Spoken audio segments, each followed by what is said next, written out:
Je suis avec Alejandra. Oui. Je le dis bien. Très bien. Alejandra Zaga Mendez, qui est députée de Verdun pour Québec solidaire. Salut. Bonjour. Tu vas bien? Ça va bien, toi? Bon, super.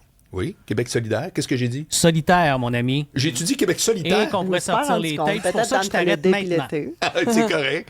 Solidaire. Pourtant, je vous Solidaire. connais bien. Mais oui. Alors, écoute, c'est très intéressant parce que tu parles, entre autres, de la fermeture là, de Station W, qui est arrivée, ça fait déjà un petit bout de temps, là, peu importe, c'est un article du mois de mai, mais c'était un parmi d'autres sur Wellington qui, dans ta circonscription, justement, de Verdun, et t'amène le problème qui est très réel, puis tu as entièrement raison, c'est-à-dire les baux commerciaux. Ouais. Qui sont pas soumis à rien, contrairement Exactement. à tous les baux du privé, donc le locataire avec son propriétaire. C'est la loi de la jungle, c'est régi par le Code civil, point barre, là, bon, etc. Puis c'est un problème à quelque part, parce que d'un côté, tu as quelqu'un qui dit, ben là, moi, c'est mon local, puis j'ai entièrement le droit de charger le prix que je veux. Dans l'absolu, on peut pas lui reprocher. Puis de l'autre côté, ben, tu poses une question qui est très pertinente. Est-ce que ça veut dire qu'il y a que McDo, Starbucks, puis une petite succursale maison de Walmart qui va être capable. Puis De qu'est-ce se payer qui arrive avec le puis quartier? Le cas de la station W, ils ont annoncé leur fermeture au mois de mai, mais leur dernière journée, c'était le 21 juin, donc très Tout récemment. récent, là. C'était au cœur vraiment du développement commercial de la rue Wellington. Puis on va se rappeler, la rue Wellington a été nommée une des rues les plus cool et attrayantes. Exact. Il n'y a pas si longtemps. Il n'y a pas si longtemps. Et qu'est-ce qui rend nos rues commerciales si attrayantes et si vivantes? Ben, c'est le fait qu'on a des commerces locaux et des commerçants qui sont impliqués.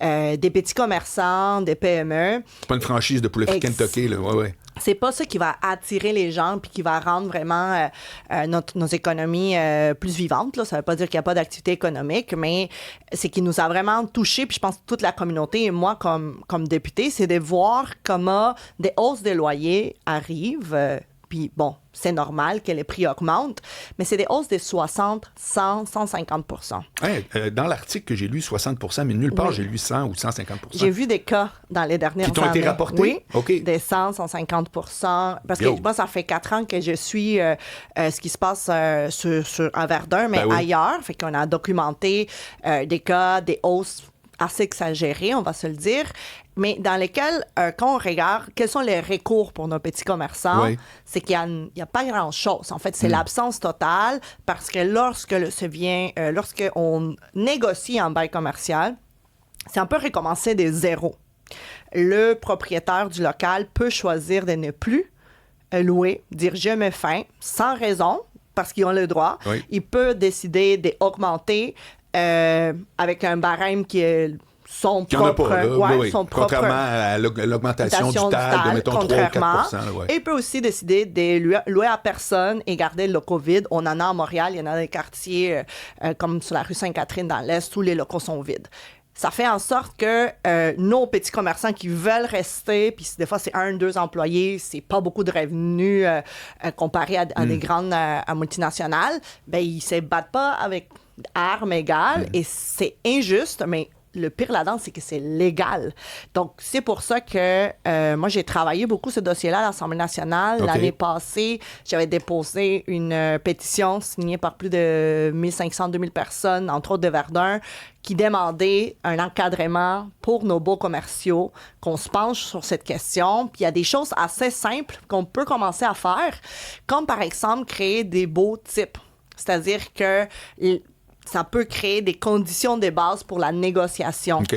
Et ça, Sans c'est les important. obliger. Sans les obliger, OK. mais un bail type, c'est au moins de dire, ben c'est à Pas partir juste une feuille blanche sur le bord de la table. là. Exact. Tu as parce déjà que un document avec des paramètres. des paramètres qui peuvent permettre, c'est quand on commence la négociation, quels sont les paramètres pour la négociation, comment on fait qu'on donne une prévisibilité autant à mon commerçant, aux petits commerçants qu'aux propriétaires. Parce que quand ça vient le temps de renouveler, moi je le sais, là, les gens m'en parlent dans ma circo, les commerçants deviennent extrêmement stressés parce Oui. qu'ils savent pas ce qu'ils peuvent avoir comme surprise. Oui, c'est quoi la suite, là? Exact.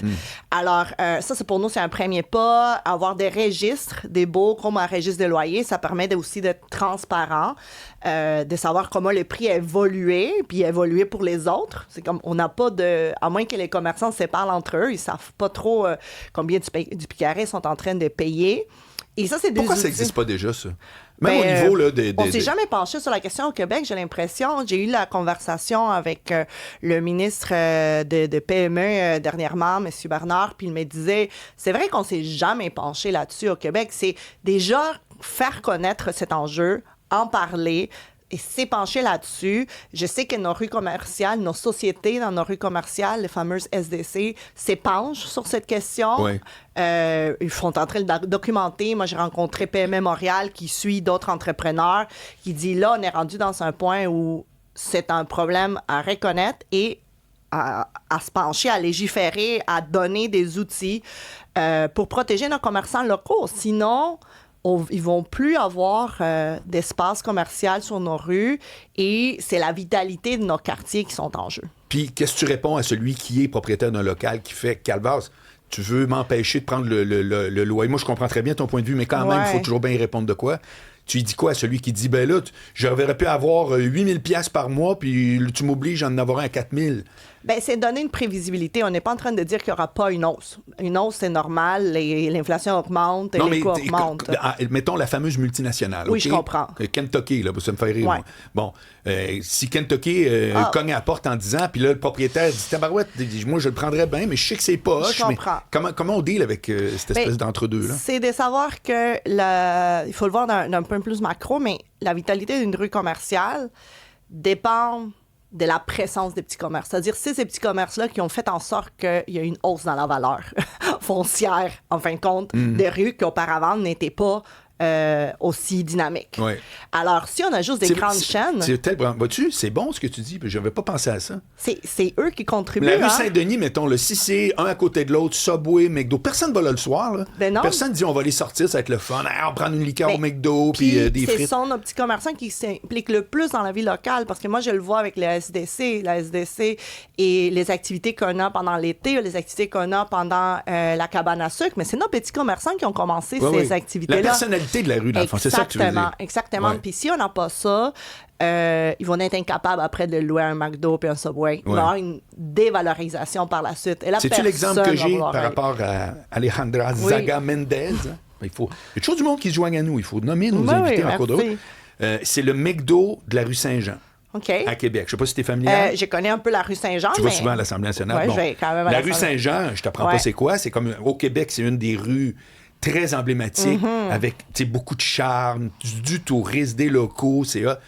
Ça serait zéro ça si c'était juste un McDo, un Kentucky, puis nouilles patentes. Là. À un moment donné, c'est parce qu'il y a plein de restos locaux que moi, j'ai fréquenté 1000 fois. Puis on a des boulangeries, puis on a des cafés, oui. on a des places où les gens veulent se poser. C'est la diversité. Oui. Et la diversité, c'est aussi nos commerçants qui s'installent dans le quartier. Moi, je connais des commerçants qui habitent le quartier et qui investissent et qui veulent avoir leur petit café et être D'ailleurs, c'est lui que tu vas voir.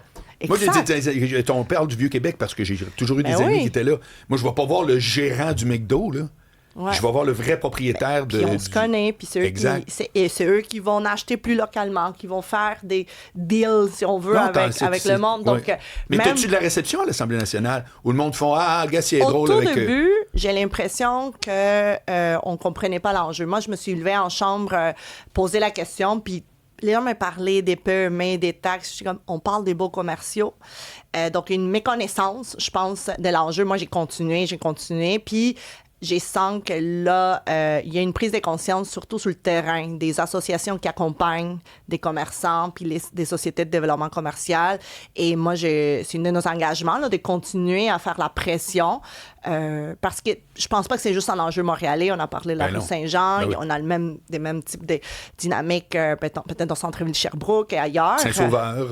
Aussitôt qu'il y a du monde qui a le goût d'aller là pour le fun, là, ben oui. Ça veut dire que c'est un coin qui doit vivre avec des gens de la place. C'est un peu une équation. C'est un peu en même temps, je trouve que ça n'a pas de couleur politique, ça. Donc, je suis surpris que tu n'aies pas un peu tout le monde qui ont dit bon, on n'est pas en train de parler de l'indépendance du Québec, mais quand même. Il me semble que toutes les parties devraient trouver que ça a du sens. Mais quand j'ai déposé la pétition, il n'y a pas été... Parce que comment ça marche à l'Assemblée nationale, quand on mène une pétition, il doit être approuvé au moins par d'autres partis pour qu'elle soit étudiée. Okay. Et je n'ai pas eu cet appui-là de la part du gouvernement. Fait que c'est comme si on ne reconnaissait même pas le problème et ça envoie le mauvais message à nos commerçants commerçants, mais ça envoie aussi le mauvais message à nos petits quartiers.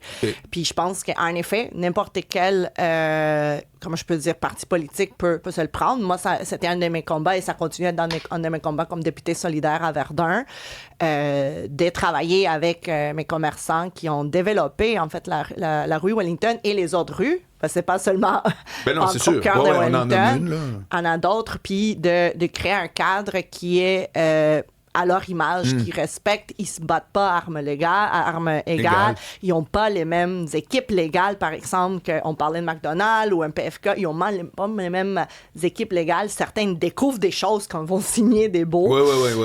Puis c'est normal, je veux dire, on veut que ces personnes-là restent, qu'ils prennent le risque, puis il faut les accompagner, puis une façon de le faire, c'est en encadrant les beaux commerçants. En terminant, est-ce que tu te représentes? Oui, moi, je me représente pour Verdun. Puis tu t'attends à quoi comme campagne?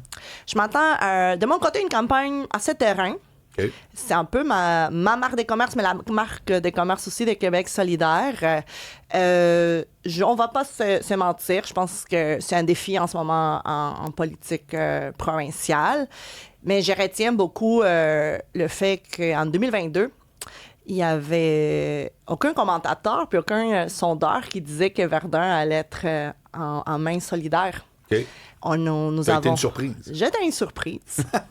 Mais pas seulement, je pense qu'on a développé ce lien de confiance avec la population de Verdun. Là, je donnais juste un exemple, le travail que j'ai fait avec mes commerçants, mais pas seulement. Donc, je m'attends à une campagne qui va être très ancrée sur le terrain puis sur la réalité puis les enjeux qui préoccupent les gens de Verdun. Alejandra Zaga Mendez, députée actuelle de Verdun. Peut-être que tu seras réélue pour Québec solidaire. Merci beaucoup d'être venue. Merci. À la prochaine. Salut. À la prochaine.